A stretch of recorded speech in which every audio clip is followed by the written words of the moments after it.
Ô Elias, de tudo que a gente falou de China aqui, o que dá pra gente replicar no Brasil de imediato, assim? O que a gente pode trazer pra cá que vai dar certo, procurar fazer o nosso modelo pra já fazer efeito imediato na população?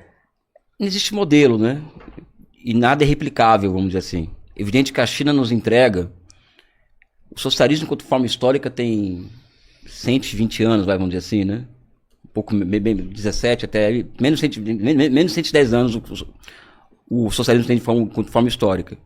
O que o socialismo nos entrega é que, do ponto de vista universal, é o seguinte, é que, primeiro, tem que ter um poder político de novo tipo, ou seja, um poder político que não tenha a burguesia acesso a ela. Ou seja, uma classe política que controle o capital, e não o capital controle o poder político. Acho que essa é a primeira universalidade que o socialismo nos entrega nos seus 107 anos de experiência, 108 anos de experiência histórica. E o segundo é o caráter público, né, do setor produtivo, do núcleo do setor produtivo e do núcleo do setor financeiro do país. Ou seja, acho que isso é o fundamental. O resto são instituições que o próprio país vai criando, adaptado à sua própria realidade. Só que antes de tudo isso, que é onde nós não chegamos, existe a tomada do poder. Não é? A China, as pessoas se esquecem que o Partido Comunista foi fundado. Aliás, tem a Revolução Russa de 17. Em 1919, o Manifesto Comunista foi traduzido para o mandarim. Em 21 foi fundado o Partido Comunista da China. E depois de 28 anos eles chegaram ao poder, o Partido Comunista. Ou seja, um período muito curto de tempo chegaram ao poder, porque eles acertaram na política. Desses 28 anos, o que eles conseguiram fazer que nós devemos fazer no Brasil? Eles construíram uma maioria política, uma hegemonia cultural na sociedade que possibilitou com que aquela força política chegasse ao poder em 28 anos, muito rapidamente. No Brasil, nosso desafio é construir uma outra maioria política com objetivos nem tão ousados quanto a dos comunistas chineses, até porque a gente sabe que o mundo hoje é outro, né? Pessoal, sou a favor do socialismo, da revolução socialista, mas hoje eu estou pensando em como unir o país para enfrentar o que está aí. Eu acho o desafio político nosso, que os chineses podem nos inspirar, como nós vamos encontrar as mediações necessárias na sociedade para que nós possamos construir uma outra maioria política que conforme e dê conteúdo para um novo projeto nacional de desenvolvimento. O que é projeto nacional de desenvolvimento? É um projeto.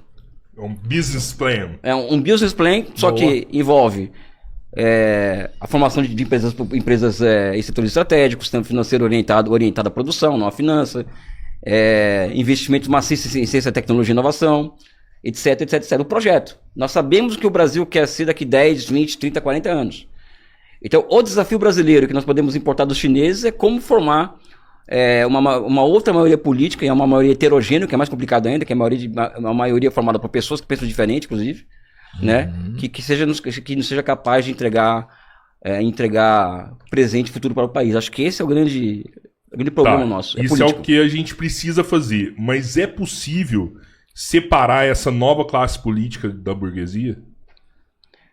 Quais os meios que a gente pode tomar para se proteger contra isso também? Porque é interesse da burguesia se infiltrar na classe política o tempo todo. Eu acho que... a gente estava falando mais cedo, hoje, a quantidade de capital que é colocada para a gente fazer um político no Brasil, para fazer um vereador, para fazer um deputado, para fazer um governador. A classe política está diretamente... A burguesia está diretamente ligada à classe política hoje no Brasil. Eu acho que, primeiro, quem vai operar esse projeto? Então nós temos que arrumar um núcleo de forças políticas que vão operar esse projeto. Ao meu ver, são forças políticas de esquerda, né? Esquerda nacionalista, desenvolvimentista, né? Aqui você já alarga o espectro, né? Não é somente de gente, não precisa ser só de esquerda, pode ser mais do que esquerda, ou seja, pode ir para o centro, inclusive, um centro chamado Centro Democrático, que existe no Brasil, na minha opinião, com núcleo de esquerda. Ao construir isso daqui, nós vamos estar no comando do processo político. E você estando no comando do processo político, você vai colocar limites à burguesia, vai colocar até onde ela pode ir ou não. É fundamental que as classes que produzem riqueza no Brasil façam parte desse projeto. Ou seja, a própria burguesia, por exemplo, uma tal burguesia nacional, se é que existe, se ela existe, ela tem que ser parte desse projeto. Porque o meu inimigo principal hoje no Brasil, o aspecto principal da contradição principal não é entre burguesia e proletariado aqui no Brasil. Essa é a contradição principal de qualquer sociedade, entre burguesia e proletariado. Mas o que vai definir os rumos do Brasil é enfrentarmos o aspecto principal dessa contradição, que é a luta contra o imperialismo estadunidense e suas asseclas dentro do Brasil. Ou seja, é combater o imperialismo e como eles operam no Brasil, que é a grande tarefa hoje do nosso bloco histórico. Né? E você está disposto a avançar mais um passo nessa luta? Quem sabe se candidatar aí, virar um líder político no Brasil? A gente tá com 15 mil pessoas ao vivo aqui, ó. Tem uma galera do Rio de Janeiro aqui acompanhando também, de São Paulo, todos os estados. O que você me fala sobre isso? Deixa eu deixar isso claro o seguinte, existe o desejo nosso, existe o desejo de muita gente que eu venha me candidatar a deputado federal no Rio de Janeiro pelo Partido Comunista do Brasil, que é o PCdoB, no Rio de Janeiro. Quero deixar claro que existe desejo, existe uma pré-candidatura colocada. Agora, a minha cultura política ela não é liberal. Né? O que significa? E não é a minha vontade que vai se impor para o coletivo. Então, o Partido Comunista do Brasil vai entrar em processo de congresso, vai entrar em processo de conferências estaduais e nacional, que vai definir quem serão as nossas prioridades, quais serão as nossas prioridades para as eleições de 2026. Caso o Partido Comunista do Brasil observe execuibilidade, nosso nome, para fins de disputar o pleito de 2026 para deputado federal, nós aceitaremos com certeza. E você está disposto também a indicar pessoas em outros estados, ó, aquele estado ali tem tal pessoa, porque assim, mais do que nunca a gente precisa se unir, né, para vencer essa luta. Evidente que, por exemplo, eu agora fazer aqui a propaganda aqui, só seria candidato se o Cobora me apoiasse, por exemplo. Eita. Não. Quando eu falo do Cobora, eu tô falando o quê? Eu acho que nós queremos representar a ideia do Elias Jabbour candidato ou pré-candidato é com a finalidade do quê? Primeiro, a de representar um polo avançado de uma parcela da sociedade brasileira, que seria, vamos dizer, essa intelectualidade progressista. O Cobora é parte da elite dessa intelectualidade. Né? E uma parcela da sociedade que tenta enxergar o país em termos de projeto nacional. E também que pense esse projeto nacional como um passo fundamental para a consecução do socialismo no Brasil. Então, uma candidatura do Elias, por exemplo, Jabbour para deputado federal, pelo Partido Comunista do Brasil, ela tem essa serventia estratégica para nós. Né? Não é um mandato para estar lá cumprindo tabela, não. Tem essa missão de colocar no debate, ser uma das peças e ferramentas para colocar no debate público essas categorias de totalidade que faltam ao debate público. Por exemplo, o projeto nacional é uma categoria de totalidade que não tá no debate público. Socialismo. Quando eu falo socialismo, estou falando socialismo não em termos infantis, como a maioria das pessoas falam. Em socialismo quanto uma experiência concreta de poder político que existe no mundo. E essa possibilidade do Brasil. Colocar essa pauta essa categoria de totalidade do debate público. Ou seja, o nosso papel como candidato, caso o Partido Comunista do Brasil nos entregue essa possibilidade, caso não entregar também não tem nenhum problema, continuo militante do PCdoB, evidente, né? É para servir para isso. E é evidente também que vou precisar de podcasts como Três Irmãos, por exemplo, vou precisar mobilizar toda uma rede para poder dar certo, porque nós não temos dinheiro, né? Nós enfrentamos, por exemplo, eleições em que você elege um deputado com menos de 5, 6, 7 milhões, você elege um deputado. Nós não temos isso. Né? Você acha que as pautas hoje são superficiais? É porque eu realmente não vejo plano de governo, eu não vejo para presidente. Ninguém que chega lá com uma proposta. Ele chega lá mais querendo bater no outro do que com uma proposta, sabe, concreta, de planejamento. Eu acho que existe a necessidade de combate à extrema-direita no Brasil hoje. Certo. Então, por exemplo, mas isso não é uma pauta. É uma pauta. Você vai ficar pauta. Brigando com o outro, mas não vai mostrar nada. Se quiser falar, você se manifesta, não, tá? Não, só vou manifestar que se depender de mim, então, você já é candidato. Tá bom. Sério, tem todo o meu apoio. Você não tem medo de se decepcionar, não? Não. Com o Elias? Desculpa. Vixe. A gente sabe como é que é a classe política hoje do Brasil. Não, mas eu sou amigo até depois que vira política, eu já tô crítico. O Elias tem uma história de vida, é um intelectual, tem obras produzidas, sabe pensar o país como poucas pessoas no Brasil.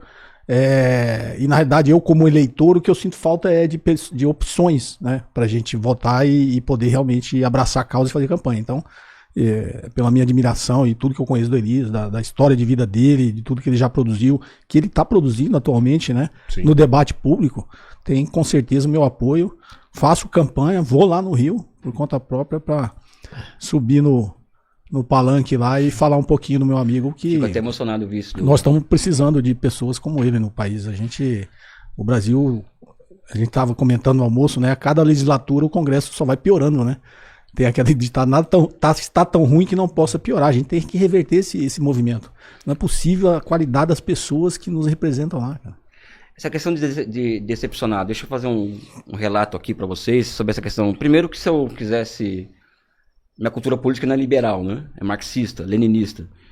E se eu quisesse me dar bem na política, não seria no PCdoB que eu estaria há 34 anos. Ou seja, entrei no PCdoB há 34 anos, vai fazer no dia 12 de dezembro, vai fazer 35 anos de militância ininterrupta no Partido Comunista do Brasil.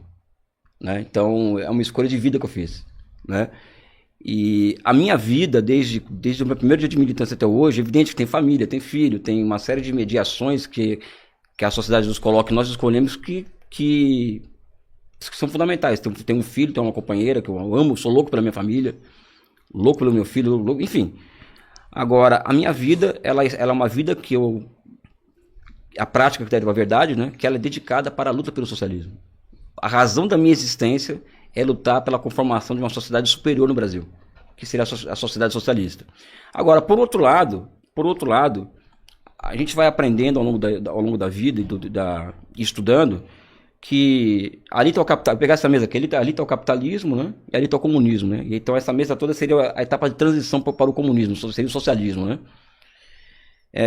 Isso aqui seria a pré-história uma escola maternal de humanismo, né? O socialismo, né? Só que nós estamos aqui ainda, né? Lá no comecinho ainda, lá atrás. Durante esse processo, em que ali está o homem das cavernas, né? Aquele ser egoísta, homem econômicos e tal, e ali está o homem universal, o homem integral, como diz o Fidel Castro, né?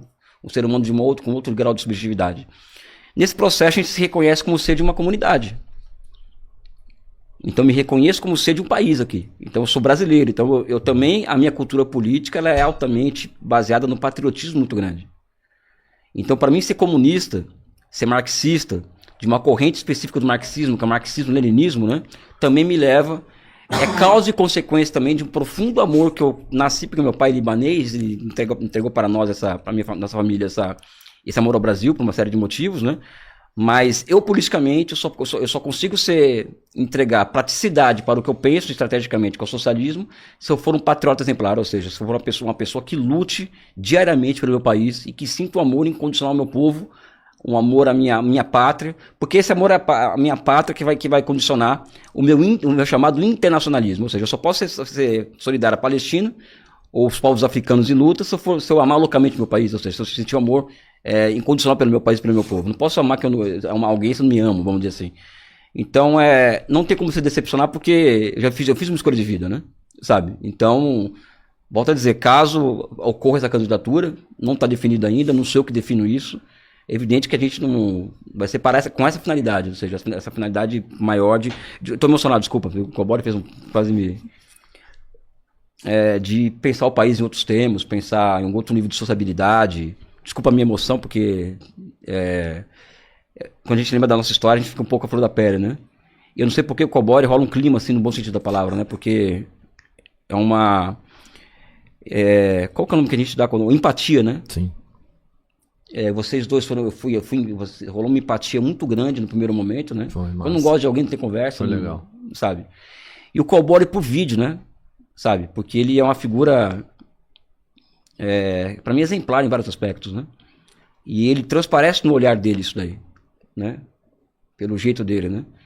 Então você receber um elogio, receber uma deferência de uma pessoa do nível espiritual dele, né? Nível espiritual no sentido de conhecimento, de humanidade, né? É o que me emociona. Ainda me emociona com essas coisas, né? Sua mãe ainda é viva, Elias? Não, morreu em 99. Morreu em 99, já contei a história dela aqui. Já. Aliás, descobri que eu tenho minha irmã agora. Há um mês atrás eu descobri. Irmã, não, você não sabe dessa história. Eu contei a história do meu pai aqui, da minha mãe aqui no 13 Irmãos, e contei no Chico Pinheiro. E eu descobri, aí uma pessoa assistiu esse episódio, Você tá brincando, cara. Caraca. Raila, mora no Tocantins, a minha irmã mais nova, ela é mais nova que eu, mas é a nova irmã porque eu descobri há pouco tempo, né? E ligou Tem os meses pontos. só, nem meses, né? Não, mas faz um mês que ele entrou em contato comigo. Raila, um beijo pra você. E o que acontece? Foi ligando os pontos e descobri o quê?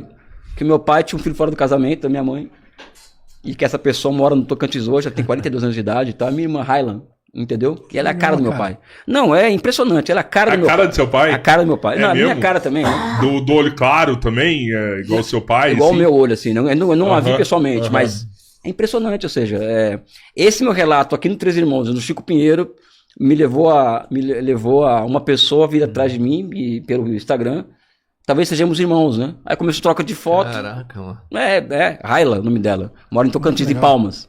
Um beijo no teu coração, viu, amiga? Cara, Irmã. isso é um sinal que sua vida vai mudar muito, velho. Cara, Já tá mudando, né? eu não coloco a Você tem consciência. responsabilidade com isso aí. Eu não coloco a consciência na frente da matéria. A matéria tá na frente da consciência. Então, Tô ligado. eu acho que, enfim, a vida é feita de surpresa, de uma. Mas aliás, que quase ia me esquecer de colocar esse ponto aqui pra vocês. Mas descobri que tem uma irmã, pessoal. Aliás, Parabéns, hein? a minha companheira Michele, quando viu a foto dela, falou: Elias, não tenha dúvida que é tua irmã, não precisa nem fazer DNA, entendeu? Precisa fazer DNA. DNA é a cara dela. Cara. Olha essa face aqui que você sabe quem é, irmão. Caramba. Cara, e a recíproca, e falando, a recíproca é verdadeira, mais do que verdadeira, né?